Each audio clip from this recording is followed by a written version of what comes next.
Here's a sure sign of spring in the Northland. Great Gardening is back for a 10th season. Tonight we take you to the home show in Duluth to share what we heard from gardeners there. We have a real treat for those who love butterflies and some basic and not so basic tips for designing a flower bed. That's all straight ahead.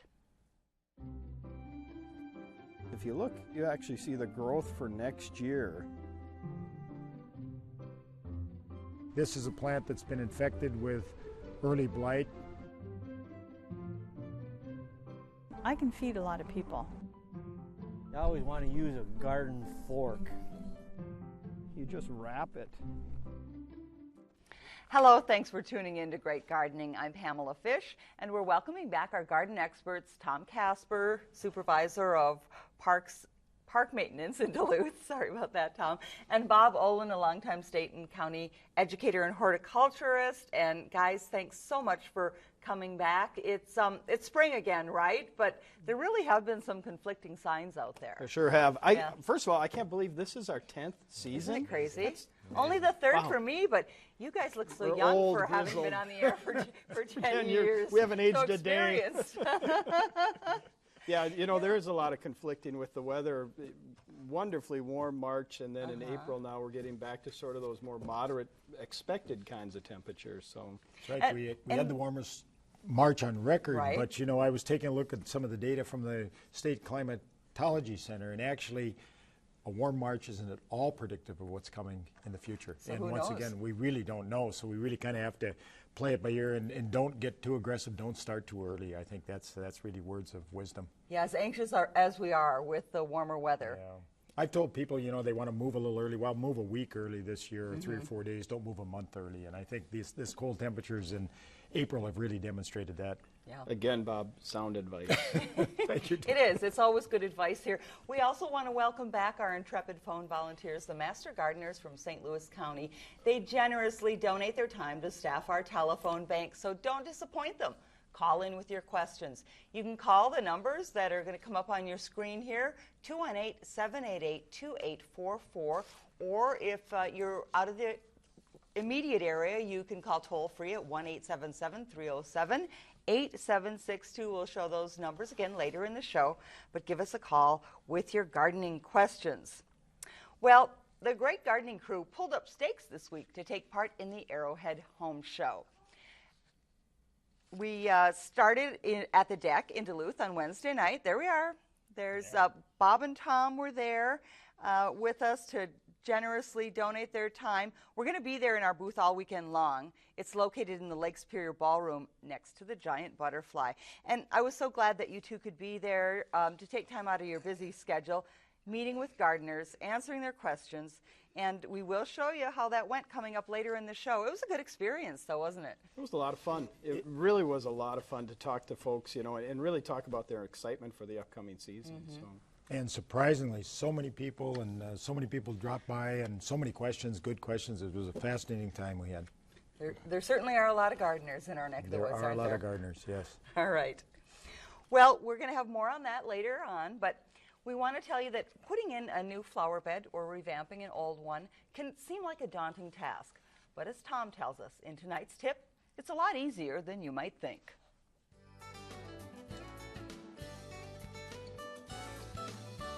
One of the key things you really need to do is to make sure you have the dimensions right on it, and it doesn't have to be exact. And that's going to give us our length. It's 27 feet. So we're going to put that on our grid and start identifying the breaks in the house. So we'd want to go first to this window, and we'll notice that it's about 4 feet. We'll draw a line. You can be really rough on this, and then you'll start your window there, and you'll go to the next area of the window. You can look down at your tape measure, and if you can find it, notice that it's 10 feet, so we've got about 6 feet of window here. You can mark that, and you just progressively work across the front of the home, taking a look at those breaks. As part of the plan, we want to save some of the plant material if it's still good and if it still works in the plan. These will probably work just fine, so we'll keep those, as well as this beautiful Japanese tree lilac, one of my favorite small ornamental trees. We'll keep that, so that will stay there. It's got some nice size already, so we're then going to start plugging our plants in to these other open areas in the landscape. We want to make sure of sun content, so if we're in a shady location, we're going to pick specific plants. In this case, it's sunny, so we can pick just about anything that fits within our zones and our color palette. So as far as perennials, again, sun or shade. If it's a sunny garden, you really have many, many options. Depending on the kinds of colors you like and the season you want to enhance, you could be looking at adding bulbs to your garden. Spring plantings like peonies and irises, and then mid-season stuff with daylilies and black-eyed Susans as we go to the fall. Aesthetically, in garden or landscape design, you want to, as much as possible, stick to odd numbers. So here we have 3 of a spreading juniper and a Japanese tree lilac, and then here we have a couple of lilacs. 2 is an okay number for a landscape. Beyond that, it should be odd. And then here I have 3 of something, and here's a little grouping of 5. The other thing you want to keep in mind when you lay out your landscape is you want your tallest material on the end, and then as you move towards the center of the house or towards the door, you want your smaller plant material. So when you're standing at the curb or looking at the house, that direction of those plant materials actually draws the eye to the front door, which is really what a landscape should do, is really highlight where you should enter the house. And if you also want to use a variety of plant material, not all deciduous and not all evergreen. The reason you want to do that is of course, we've had a beautiful spring, but most seasons in Duluth, we have a significant amount of winter time. So you want to have some winter color or evergreen color in the landscape. Well, first of all, that dog is adorable. Isn't he the cutest little dog you've He ever is really seen? cute. But I think one of the things that I learned there is not to be intimidated. It looks intimidating to some of us who aren't as experienced, but you said it's pretty simple when you figure out how to lay it out. Yeah, it's really trial and error and understanding, you know, the big thing you really want to keep in mind with design and using plant material is look at their mature size. Make sure you're not planting things that are going to eventually block windows or hide doors, Right. or obstruct different views around the house. So really look at that plant material well and understand it. So. Okay. And don't you think, Tom, most people can just take some of these basic principles and it will really enhance what they're planting. So many people without any awareness of what they're doing will just kind of drop things in at a random, or what I call lollipop landscaping, and just a little thought like some of the tips that you shared can really enhance a landscape. Exactly. All right. Well, on Great Gardening, we're all about helping solve those garden dilemmas. And last night at the Arrowhead Home and Builder Show in Duluth, we did just that. Here's a look. So what's your question? My question is, the front of our house faces north. Right now we have some ferns and some other plants that are in there, but we're looking for something that has more of a shrub that'll look nice and maybe a little bit of color. Okay. What can you suggest for us? Well, you know, you really want to think about all seasons. So some evergreens, if it's in a shadier location, yews will do pretty well in a spot like that, give you a year-round color. Shrubs, your choices become a little limited based on the amount of sunshine as far as getting color. There's a plant called a bush honeysuckle, which is a nice shrub. It has a dainty little yellow flower. Turns you get nice mottled colors of oranges and reds on the foliage in the winter or in the fall. Then of course it falls off over the winter. So you could mix a couple of those things, but also think about adding some perennials, things like hostas and bleeding hearts and stilbees and a few of these others that do well in a shady spot, give you some color. Hostas, you can switch it up with some different colored foliage on the leaves. Bleeding hearts, you can go with whites or pinks. And lots of these other plants that do well in the shade give you that color that you're looking for and still look nice and interesting in the landscape. Sounds great. Let's do it. I have read a lot of articles about tilling the ground. It is good to till it, and some articles says don't till it as often as you can.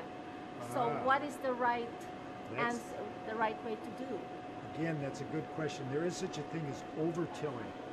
And ideally, if you can plow or if you can spade, say in the fall, and then you can till in the spring. Tilling does actually, it incorporates organic material, it opens up and breaks up the soil so we get some oxygen there. I think where the concern arises is people that till too frequently. They may till twice in the spring. and you can actually create some fines in the process, and that does just the opposite of what you want it to do. Okay. Sometimes you can get the soil that kind of accumulates if you get some fines generating overtill. So yes, tilling is going to be just fine. Force tilling better than fine tilling, and don't overtill. Okay, good. Thank Great. you. My wife and I are interested in growing a redbud tree in the Duluth area. Is that a possibility or not? That's a great question, you know, and of course we're talking a lot about how our climate is slowly warming or changing. In the past, redbud has been one of those trees. Beautiful, wonderful pinkish red blooms early in the spring. It's been one of those trees that's been real marginal for our climate, but I'm guessing where you live, a little closer to the lake, down below the hill, it's probably going to be okay. And actually the University of Minnesota has been working on an introduction that's being developed out of the Arboretum, and that's the one I would look for. Bob, I have begonia bulbs that are this big, and my question is, can I divide them in half to get...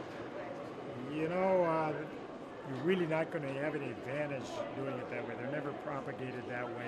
They're either propagated from seed, or you can actually take some cuttings, and that would be the best way. You're kind of stuck with that real large bulb. If you can actually slice it down the middle, generally we don't get any type of significant reproduction from that. Okay. So I think that is something that you probably don't want to do.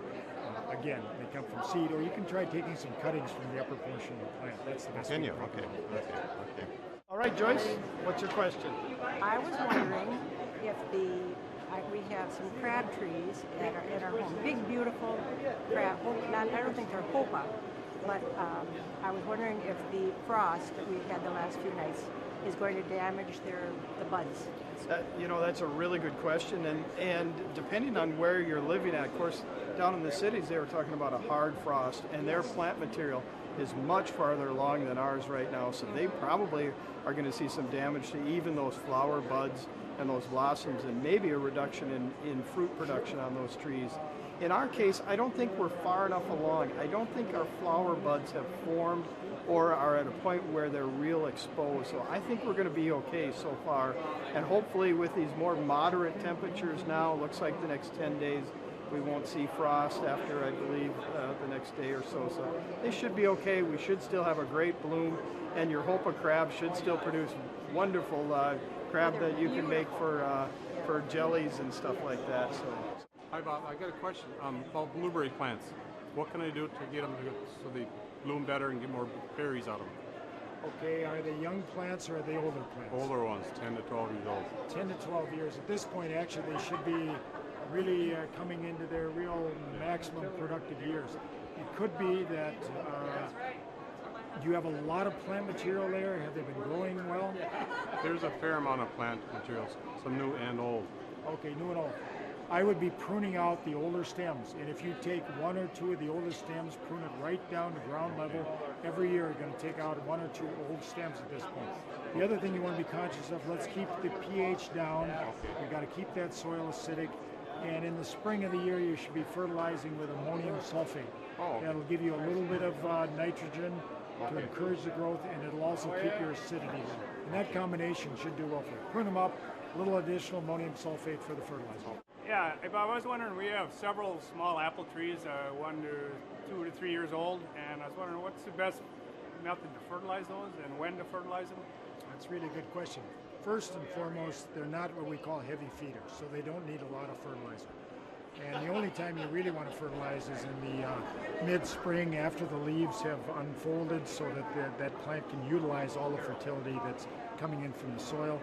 And the best thing to do really is to use a broadcast fertilizer around what we call the drip line of the tree.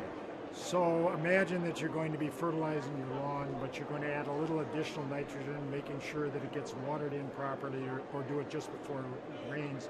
And everywhere from about the stem out to maybe 10 or 15 feet beyond where the actual drip line, or if you can imagine an umbrella, the farthest most branches of the tree are located, because you've got roots that are moving out into that entire area. That's all you really need to do. Don't fertilize any later than, say, early to mid-June. Should it be heavy nitrogen or phosphorus and potassium, or what should the mixture be? Good question. We, in this area, tend to have adequate phosphorus in our soils. It's really nitrogen that's going to encourage the root development, so that's the most critical thing. But many of our soils are also deficient in potassium. So if you use a typical lawn fertilizer, which would have maybe 20% nitrogen, no phosphorus, because we've got a phosphorus-free lawn fertilizer law in the state of Minnesota, now in Wisconsin. But you also get maybe a 3 to 4 to 5% potassium. So actually, lawn fertilizer works pretty effectively for fertilizing fruit trees. Okay, thank you. You're welcome. We covered a lot of ground there, a lot of good questions, and people were so kind to come out and be on camera. Some of them are reluctant to do that, but they did a great job, and you guys did an excellent job getting a lot of information out at the home show. Yeah, it was a fascinating experience, and we really had a lot of very, very fine questions from a lot of people. Yeah, it was a lot of fun. We should do that more often. All right. Well, maybe we will. We do have time, though, for your called-in questions, so please call. Our phone lines are open, and we're going to be answering those throughout the rest of the half hour. Before we do that, though, I want to show you a little eye candy from the grounds at Duluth City Hall. This is a picture that Tom took for us earlier this week, and gorgeous shot of that magnolia on the grounds of City Hall. That's right. They're in bloom right now, and just very, very stunning. One of those early season shrubs of ours that bloom in the area, and as you can see, there's no leaves on it yet, so it blooms before the foliage comes out. Excuse me.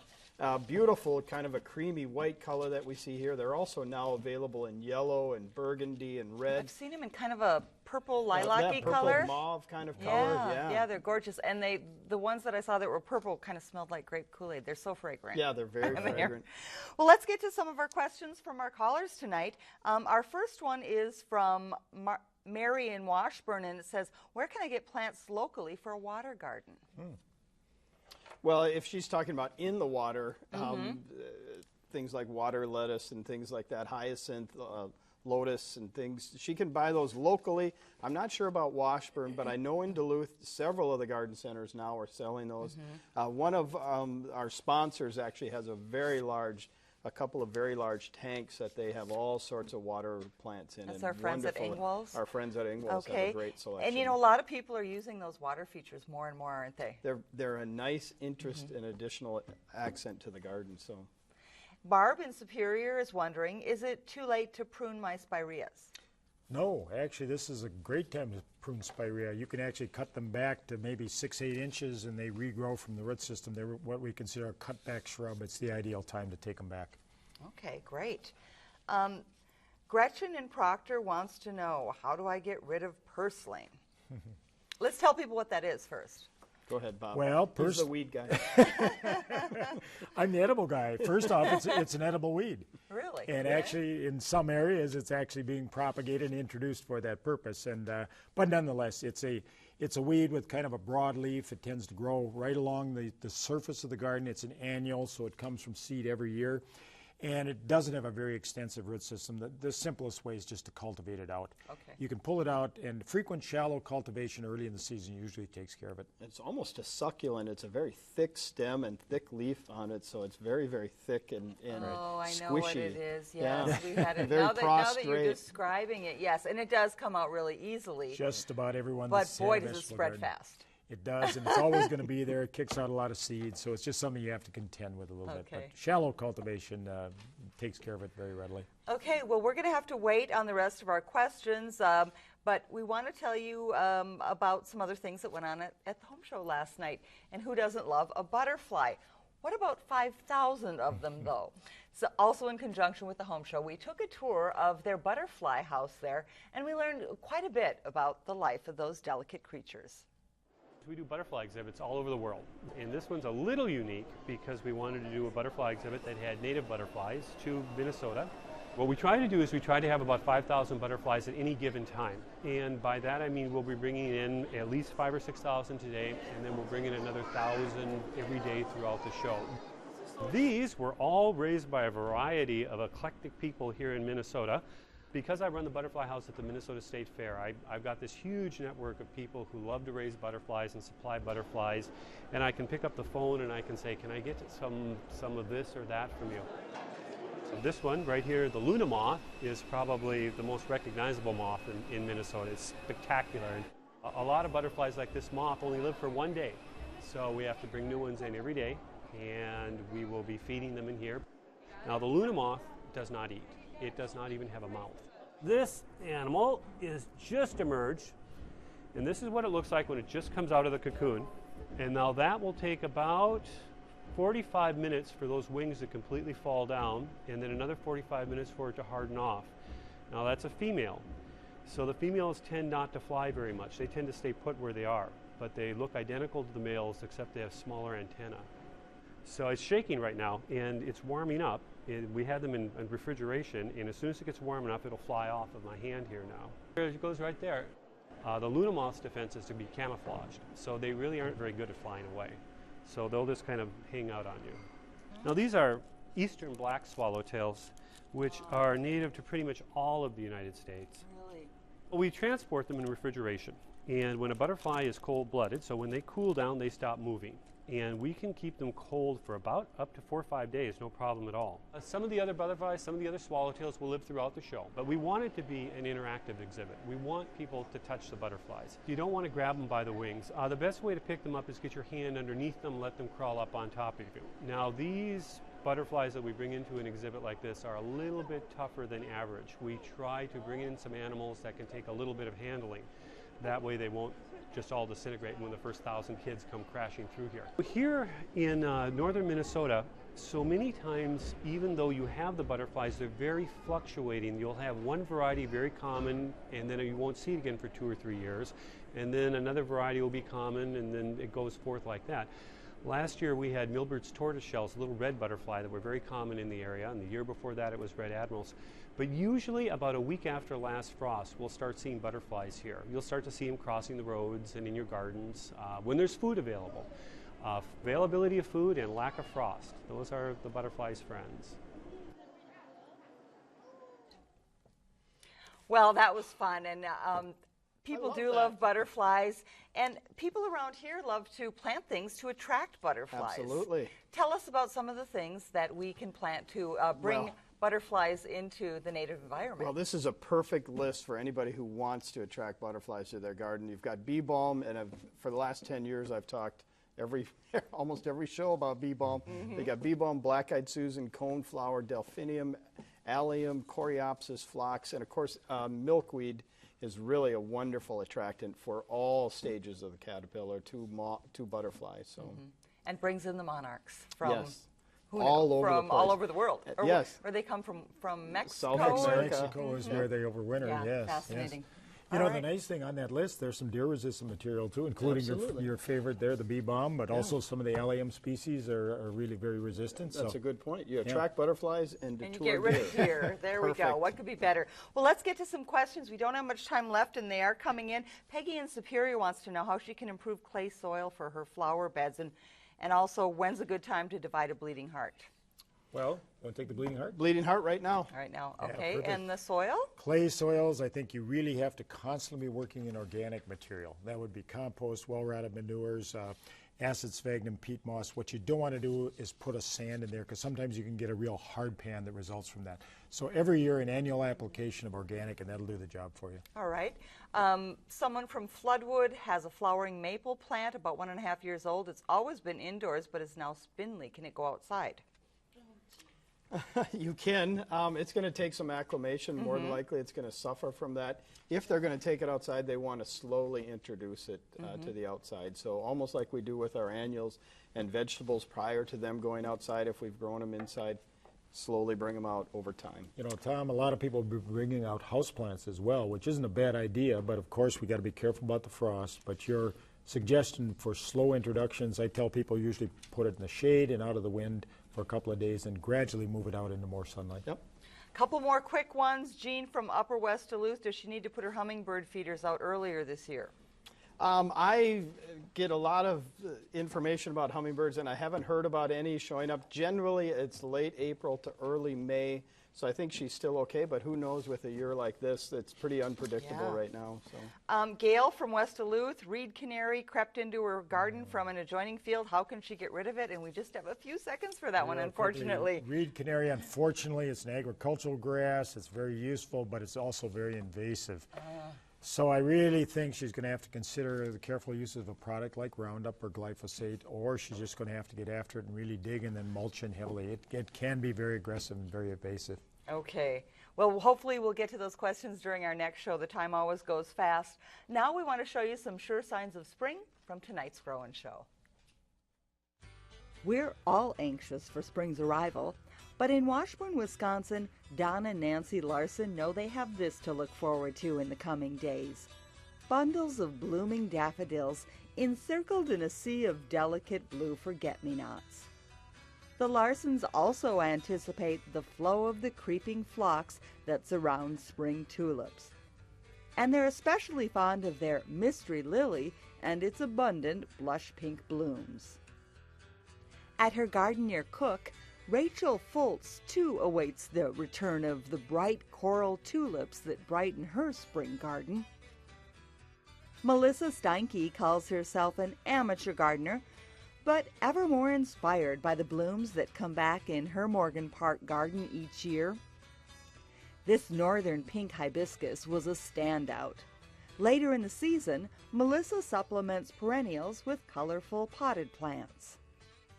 And John Greenham of Duluth shares his first ever blue poppy, one he proudly grew from seed.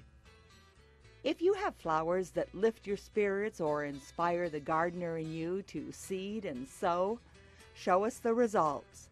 Email your photos to greatgardening@wdse.org, or if you can't email, send them to 632 Niagara Court, Duluth, Minnesota, 55811. All right, keep those pictures coming in. Before we go, we have an item from our calendar. It's the Spring Garden Extravaganza at Hermantown High School coming up on Saturday the 21st. And guess who's going to be there? Bob, Tom, and Pam. And Pam. It should be a lot of fun. Whoa. Listen to some of these workshops: warm season veggies, color coordination, ornamental grasses, hot annuals, cooking from the garden. There's so much going on there that day. Very, very busy day. Our theme is gardening in a warming northern climate. We're going to look at some of these new perennials and so forth, and we're going to introduce people to a lot of weather data as well as a lot of materials that you can be growing now in this area. All right, should be a lot of fun. Well, thanks again to our phone volunteers from St. Louis County Master Gardeners, our garden experts, Bob and Tom, and all of you who called in. Remember, you can visit our great gardening booth all this week at the Home Show in Duluth. But for now, from all of us here, thanks for watching and enjoy the garden.